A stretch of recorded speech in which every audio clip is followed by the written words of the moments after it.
North Korea is preparing for war, and Kim Jong Un is on a mission. He has ordered his countrymen to prepare for a fight. The North Korean leader says that South Korea and the United States are pushing the Korean peninsula towards a nuclear war, and Kim wants North Korea to be ready for the ultimate battle.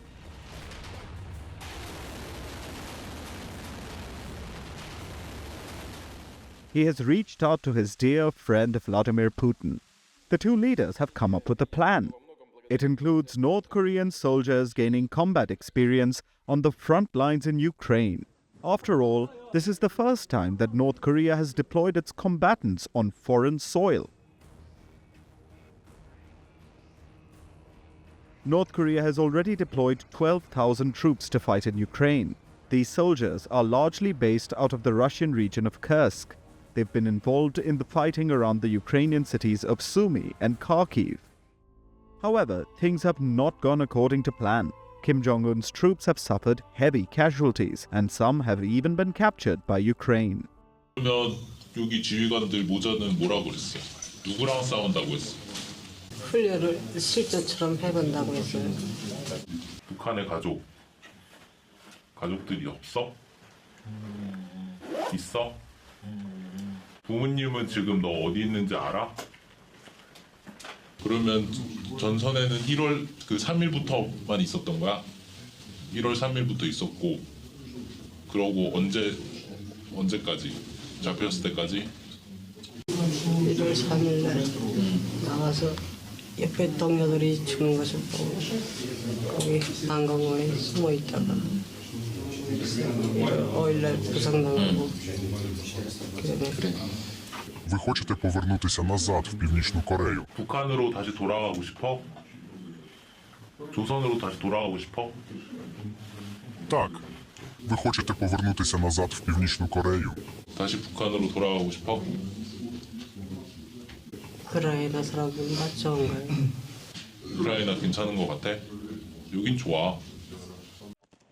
North Korean soldiers have been fighting alongside Russian troops since December last year. Around 300 of them have been killed, and nearly 2,500 have been wounded, while a handful have been captured. And Zelensky wants to exchange the North Korean soldiers for captured Ukrainian troops. Служба безпеки України продовжує працювати. The security service of Ukraine continues to work with prisoners from North Korea. One of them expressed a desire to stay in Ukraine. The other wants to return to North Korea. If Kim Jong Un remembers these citizens at all and can arrange an exchange for our soldiers held in Russia, we can transfer these soldiers. Undoubtedly, there will be other prisoners from North Korea. I am grateful to all our units that replenish the exchange fund for Ukraine. The Pentagon has estimated that North Korean troops are suffering losses because they lack experience. But Ukrainian troops have praised the fighting capabilities of Kim Jong Un's soldiers. They have called them highly skilled, fearless, and motivated infantrymen. They are young, motivated, physically fit, brave, and good at using small arms. They are also disciplined. They have everything you need for a good infantryman. They have been blowing themselves up when they see capture is in sight.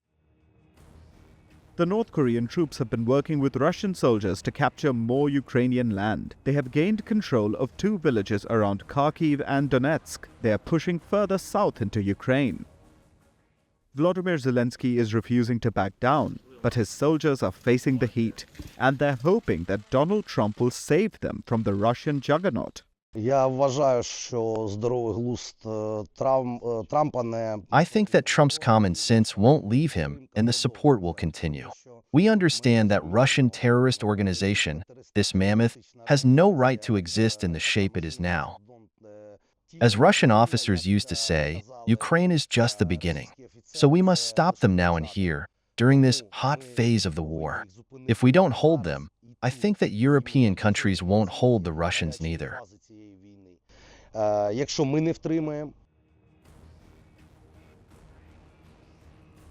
Kim Jong Un says he will send more troops to Russia. He wants his army to gain more combat experience, while also fulfilling his promise to Putin. On the 19th of June last year, Kim Jong Un and Putin signed the Treaty on Comprehensive Strategic Partnership. It allows the two countries to send troops and other military assistance to whichever side is in a state of war. To honor his commitment, Kim Jong Un sent about 12,000 troops.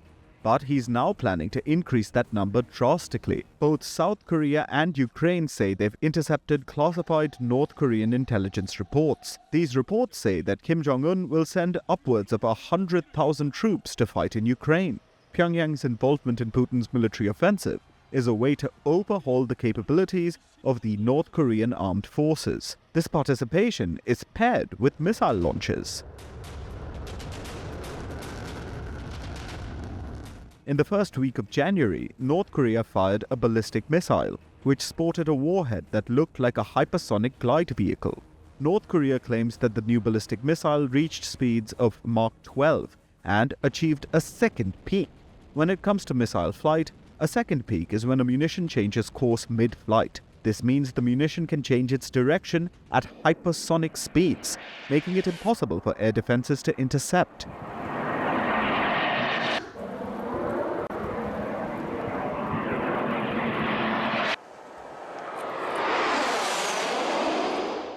North Korea has revealed the new missile's name.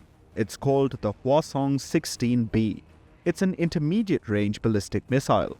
It has a hypersonic glide vehicle warhead. It can deploy either the Multiple Independent Targetable Re-entry Vehicles, also called the MIRV, or the Maneuverable Re-entry Vehicles, also called the MARV. The missile was first unveiled in 2023. It has had 2 successful test launches so far. The latest one was on the 6th of January. But within a week, North Korea launched another ballistic missile, which put Japan and South Korea on their highest level of alert. 北朝鮮はこれまで核ミサイル能力を強化していく意思を一貫して示してきており、これまでの弾道ミサイル等の度重なる発射も含め、一連の北朝鮮の行動は我が国、地域及び国際社会の平和と安全を脅かすものであります。 북한 자강도 경계 일대에서 동해상으로 발사한 단거리 탄도미사일로 추정되는 발사체 수발을 우리 군이 포착하였습니다. 우리 군은 추가 발사에 대비하여 감시 및 경계 태세를 강화한 가운데 미 일측과 관련 정보를 긴밀하게 공유하면서 만반의 대비 태세를 유지하고 있습니다. North Korea's missile launches are keeping Japan, South Korea and the United States on their toes. Meanwhile, Kim Jong Un's troops are gaining valuable combat experience. This will have long-term impacts in the Korean peninsula. With Kim Jong Un's troops battle-hardened, they'll be able to perform better against technologically superior forces from South Korea and the US. But North Korea's involvement is pushing its southern neighbor towards a more direct approach in Ukraine. What was so far a largely European war is slowly expanding as Asian powers get drawn into Putin's political ambitions.